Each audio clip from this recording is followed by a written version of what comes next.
সূত্র টিভি গল্পের আসর।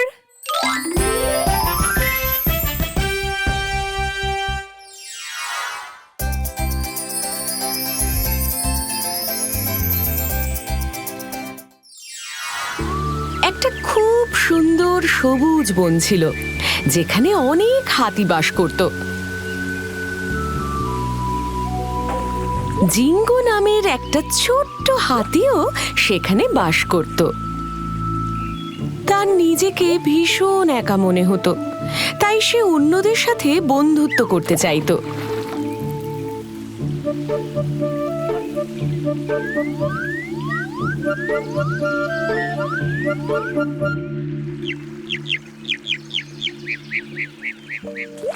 একদিন সে মনে মনে ঠিক করলো, আমার একা থাকতে আর ভালো লাগে না। আমার এই জঙ্গলে যাওয়া উচিত আর নতুন বন্ধু বানানো উচিত। তাহলেই আমার মন ভালো হয়ে যাবে। তারপর সে সকালবেলার খাবার খেয়ে নতুন বন্ধুদের খোঁজে বেরিয়ে পড়ল। এই যে শুনছো, আমি হলাম জিঙ্গো। আমি একজন হাতি।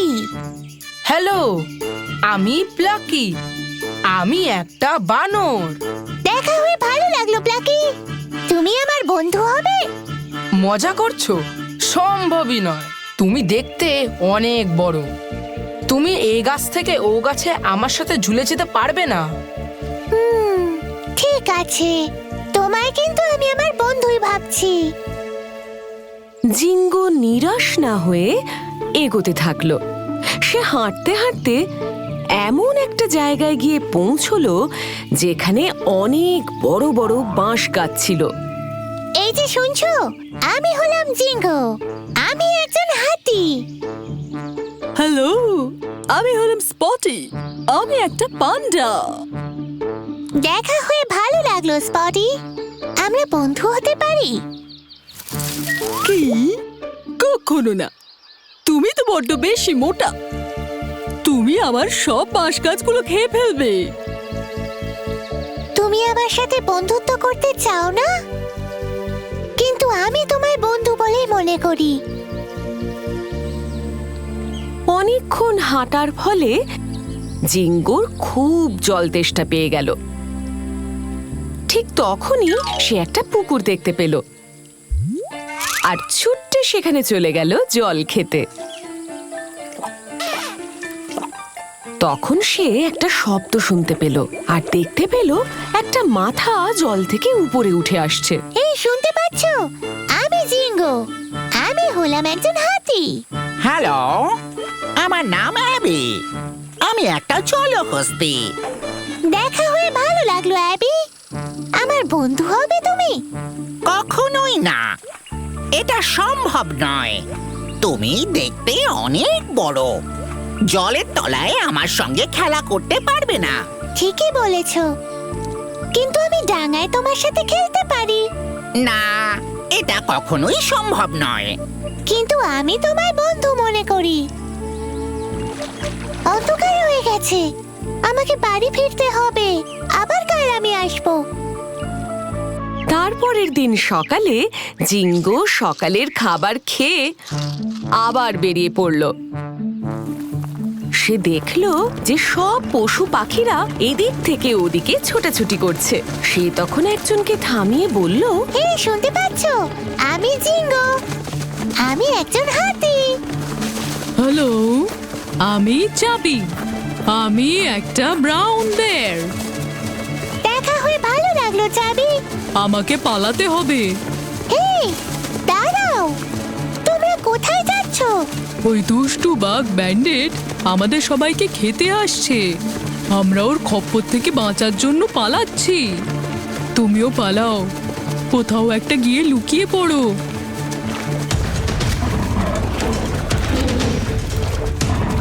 আমাকে ব্যান্ডিটের সাথে কথা বলতে হবে। ও যাতে অন্য প্রাণীদের কোনোভাবে ক্ষতি করতে না পারে। এই যে, আমি জিঙ্গো। আমি একজন হাতি। আমি হলাম দ্য গ্রেট ব্যান্ডিট। আমি একটা বাঘ। ও ঠিক আছে, তাহলে তুমি আমার বন্ধুদের মেরে ফেলতে চাইছো। হ্যাঁ, এ ব্যাপারে তুমি কি করতে পারবে? আমার বন্ধুদের কোনো ক্ষতি করার আগে তোমাকে আমার সাথে লড়াই করতে হবে প্রথমে। তুমি ব্যান্ডিটকে ভয় দেখাচ্ছ? হ্যাঁ, লড়ো, আর নয়তো কি করবে?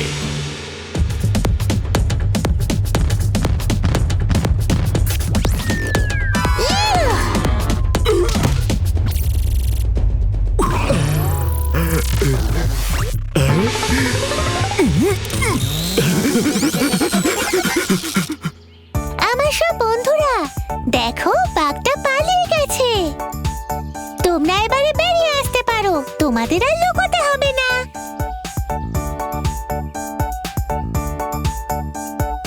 আমাদের খারাপ ব্যবহারের জন্য সরি। আমাদের ভুল বুঝতে পেরেছি। এখন আমরা তোমার বন্ধু হব। তারপর সবাই একসঙ্গে খেলাধুলোয় মেতে উঠল এবং সবাই খুশিতে বসবাস করতে শুরু করলো।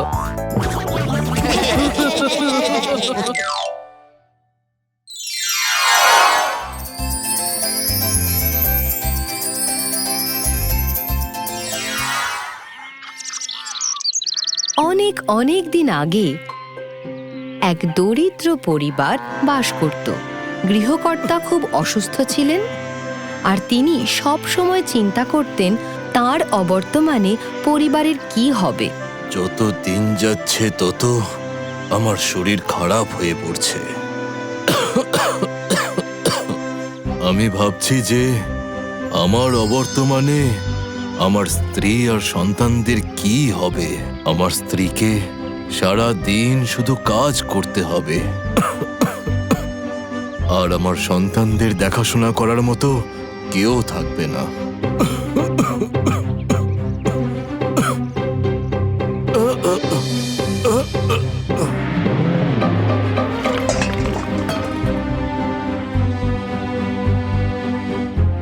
খুব শীঘ্রই ওই লোকটি মারা গেলেন।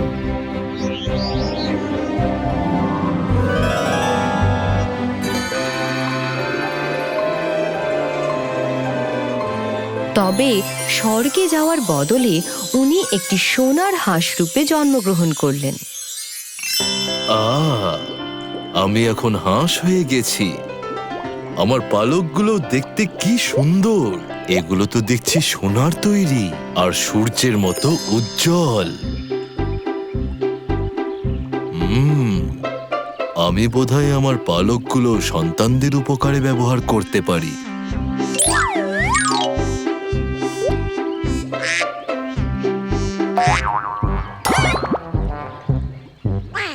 তাই সোনার হাঁসটা সেই বাড়িতে উড়ে গেল যেখানে সে আগের জন্মে থাকত। সে চুপিসারে তার সন্তানদের দেখত। তারা খুব কষ্টে আর না খেয়ে তখন দিন কাটাচ্ছিল। বেচারা আমার সন্তানেরা, আমার অবশ্যই ওদের একটা সোনার পালক দিয়ে দেওয়া উচিত। তাই সোনার হাঁসটা তাদের সন্তানদের কাছে গেল। সে সন্তানদের নিজের আসল পরিচয়টা জানালো না, তবে সে তাদের একটা পালক দেওয়ার প্রস্তাব দিল। বাচ্চারা, আমি তোমাদের আমার একটা সোনার পালক দিতে চাই। তার আগে আমায় কথা দাও, তোমরা আমার একটাই পালক নেবে। তোমরা সেটা দিয়ে নিজেদের জন্য জামা কাপড় আর খাবার কিনতে পারবে। হ্যাঁ, আপনাকে ধন্যবাদ। আর বাচ্চারা তাদের প্রতিশ্রুতি মতো একটাই সোনার পালক তুলল। হাঁসটা উড়ে যাওয়ার আগে বাচ্চাদের কথা দিল সে আবার ফিরে আসবে। আমি আবার পরের সপ্তাহে আসব, আর তখন তোমরা আমার আরো একটা পালক নিয়ে নিও। তাহলে দেখা হবে। বিদায়। আবার দেখা হবে। হাঁসটা চলে যাওয়ার পর বাচ্চারা তাদের মাকে সোনার পালকটা দেখালো। মা, দেখো, একটা সোনার হাঁস আমাদের বাড়িতে এসছে। সোনার হাঁস আমাদের আরেকটা পালক তুলতে দিল। এই সোনার পালক তো অনেক দামি হবে। চলো এটা বিক্রি করে নিজেদের জন্য খাবার আর জামা কাপড় নিয়ে আসি। আর তখন মা আর সন্তানেরা সোনার পালকটা বিক্রি করলো। তারা সেই টাকা দিয়ে জামা কাপড় আর খাবার কিনলো। এর 1 সপ্তাহ পর সোনার হাঁস আবার ফিরে এলো।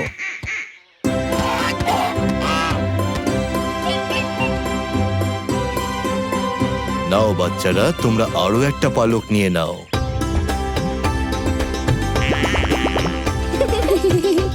আর তখন বাচ্চারা আলতো করে আর একটা সোনার পালক তুলে নিল।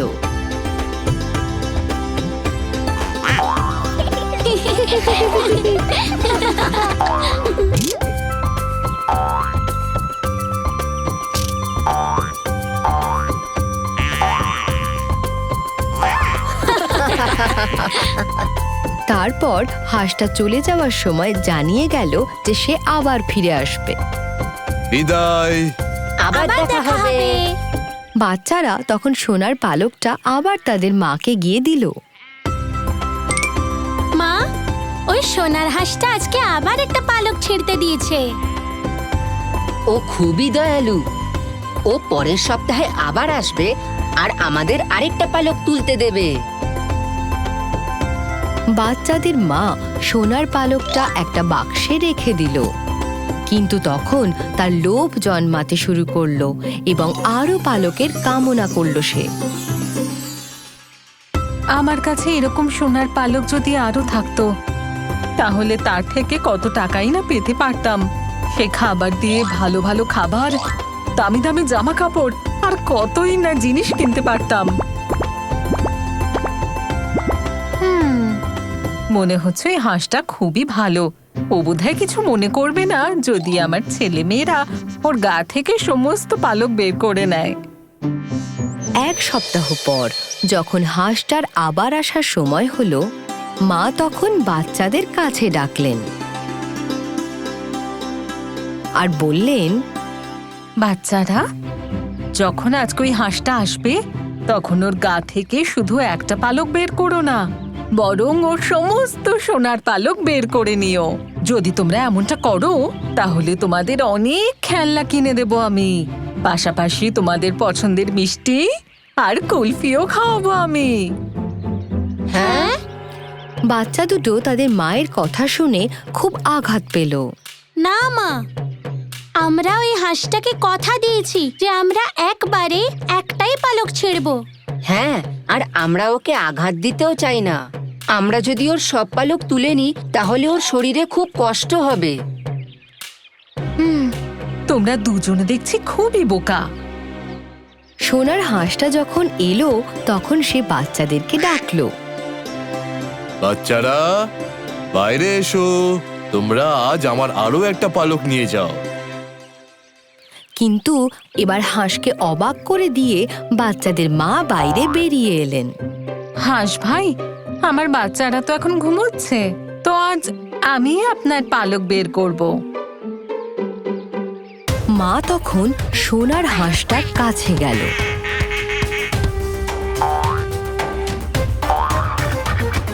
আর তাকে শক্ত করে চেপে ধরে তার সব সোনার পালকগুলো এক এক করে তুলতে শুরু করলো। দয়া করে এমনটা করবেন না, থামুন। সোনার হাঁস মায়ের কাছে সব পালক না তোলার অনুরোধ করতে লাগলো, কিন্তু তিনি সেটা শুনলেন না আর নিমেষেই হাঁসের সব পালকগুলো তুলে ফেললেন।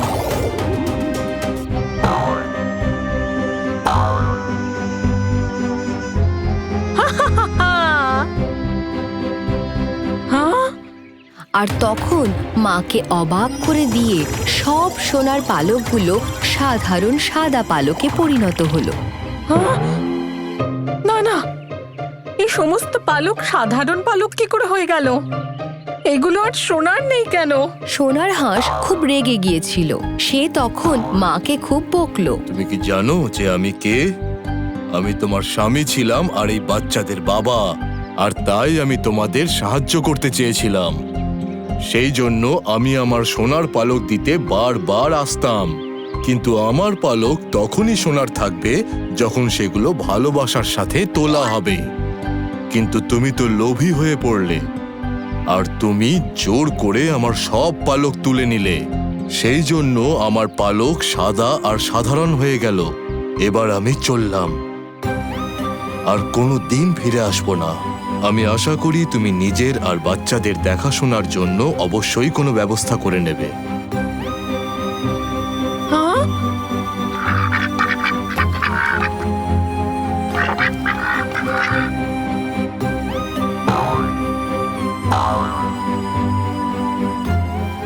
তারপর সোনার হাঁস চলে গেল আর কখনো ফিরে এলো না।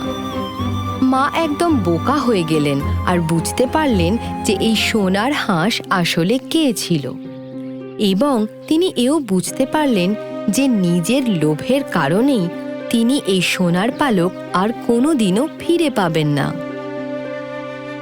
বাক্সের ভিতরের সোনার পালকটাও তখন সাধারণ সাদা পালক হয়ে গেছে, আর মা তখন সারাদিন কঠোর পরিশ্রম করে দিন কাটাতে লাগলেন এবং মনে মনে প্রতিজ্ঞা করলেন যে আর কোনোদিনও উনি লোভ করবেন না।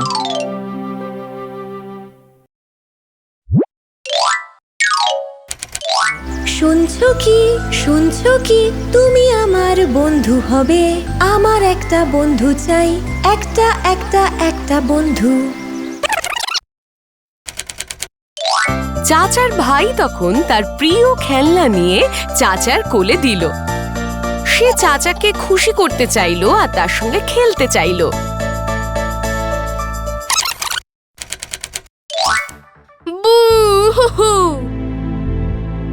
আমি আমার কস্টিউমটা খুঁজে পাচ্ছি না। আমি আমার বন্ধুদের সাথে ওই পার্টিতে আর যেতে পারবো না। ডাইনিটা হ্যান্সেলকে একটা খাঁচায় বন্দি করে ফেললো। তুই এখানেই থাকবি খোকা, যতক্ষণ না তুই হৃষ্টপুষ্ট হচ্ছিস।